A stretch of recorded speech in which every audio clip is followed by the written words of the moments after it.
रायगड, महाराष्ट्रासह देश विदेशातील ताज्या बातम्या पाहण्यासाठी मॅक्स इंडिया लाईव्ह चॅनलला सबस्क्राईब करा आणि बेल आयकॉन दाबायला विसरू नका.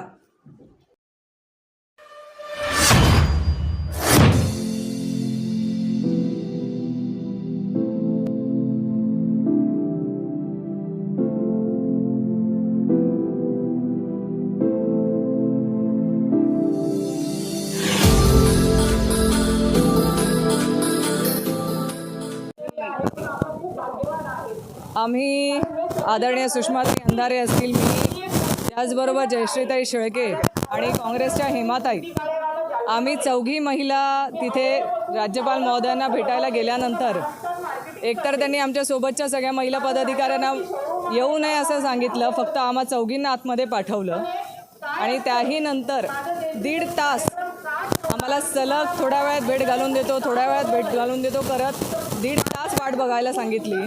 एकतर सुषमाताईंचं फ्लाईट आहे थोड्या वेळात आणि मलाही पुढे जायचं आहे. आम्ही त्यांना विनंती केली होती की आम्हाला फक्त 2 मिनिट भेट हवी आहे, ते पण महिला अत्याचाराच्या घटना आज महाराष्ट्रामध्ये वाढत आहेत, त्यासाठी आम्हाला फक्त 2 मिनिट त्यांच्या हे कानावर घालायचं आहे की ह्या महिला अत्याचारासंदर्भामध्ये आपण योग्य ते आदेश राज्य सरकारला करावे. कारण आम्ही अनेक वेळा राज्य सरकारला विनंती करून झालेली आहे की या वाढत्या घटनांसाठी आपण योग्य ती कारवाई करावी, पण आम्हाला कुठलाही रिस्पॉन्स तिकडनं मिळाला नाही. त्याच्यानंतर वाट बघून शेवटी नाईलाज असतो आम्हाला परत इथे यायला लागले.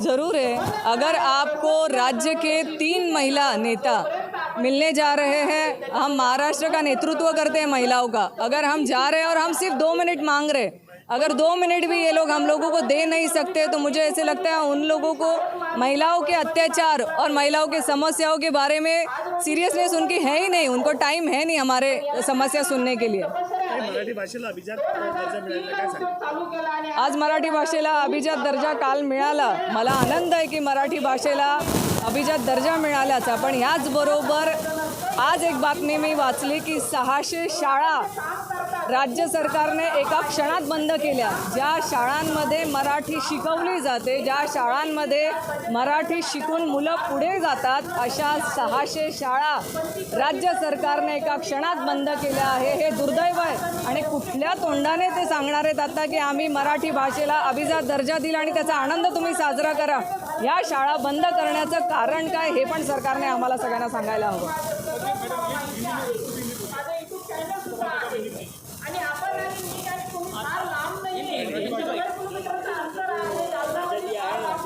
मराठी भाषा को कल अभिजात दर्जा दिया गया, मुझे आनंद है और मुझे खुशी भी है क्योंकि हर किसी को मराठी बोलने के लिए और मराठी भाषा का अभिमान ही है. पर उसी समय 600 स्कूल ये राज्य सरकार ने बंद किए हैं एक ही झटके में, और ये निंदनीय है, दुर्दैव है महाराष्ट्र का कि जहाँ पे हम मराठी भाषा को अभिजात दर्जा मिलाने की खुशी मना रहे हैं, वहीं पे मराठी जहाँ पे सिखाई जाती है वहाँ पे 600 स्कूल बंद किए जाते हैं. ये दुर्दैव है महाराष्ट्र का. लाडकी बहिणीनंतर आपण लाडकी शाळा योजना राबवणार असं सांगितलं, काय सांगता? आज जी परिस्थिती आम्ही बघतोय तर अनेक ठिकाणी जसं 600 शाळा राज्य सरकारने बंद केलेल्या आहेत आणि जर या शाळा बंद करायला जात असतील तर तळागाळातल्या खेडेगावांमधल्या विद्यार्थ्यांना शिकणं कठीण होणार आहे. आम्ही या निमित्ताने मी सगळ्यांना विनंती करणार आहे, माझ्या महाविकास आघाडीच्या नेत्यांना देखील, की जर आपलं महाविकास आघाडीचं सरकार भविष्यामध्ये येईल, जे आम्हाला विश्वास आहे आमचं सरकार येणार आहे, ते सरकार आल्यानंतर ह्या महाराष्ट्रामध्ये ज्या ज्या शाळा खेडेपाडी मुलांना शिकवल्यामध्ये पुढे आहेत त्या सगळ्या शाळांना माझी लाडकी शाळा योजनेच्या माध्यमातून ग्रामीण भागातील विद्यार्थी शिकले पाहिजे ह्या हेतूने त्या शाळा चांगल्या आणि पुढे आणि टिकल्या कशा पाहिजेत आणि तिथे चांगल्या व्यवस्था कशा दिल्या गेल्या पाहिजे सरकारच्या माध्यमातून आम्ही प्रयत्न करणार आहोत. महाविकास आघाडीमध्ये या ठिकाणी महिलांना सन्मान या ठिकाणी मिळेल का? जास्तीत जास्त जागा मिळतील का? नक्कीच आम्ही महाविकास आघाडीच्या माध्यमातून हा प्रयत्न करतोच आहे की जास्तीत जास्त महिला नेत्यांना तिकीट मिळालं पाहिजे. जास्तीत जास्त महिला लोकप्रतिनिधी या सरकारमध्ये निवडून गेल्या पाहिजेत. विधानसभेमध्ये त्यांचा आवाज, या सगळ्या महिलांचा आवाज बनवून त्या तिथपर्यंत गेल्या पाहिजे. ताई महाराष्ट्र सरकारने देशी गायींना राजमाता गोमाता दर्जा दिला काय सांगा? राजमाताचा दर्जा दिल्याचा आनंद आहे, पण त्याचबरोबर महिलांनाही आपण सन्मानाची वागणूक या महाराष्ट्रामध्ये द्यावी हीच आमची विनंती राहणार आहे. कारण एकीकडे महिलांचा अनादर केला जातोय आणि गाईला राजमाताचा दर्जा दिला जातोय.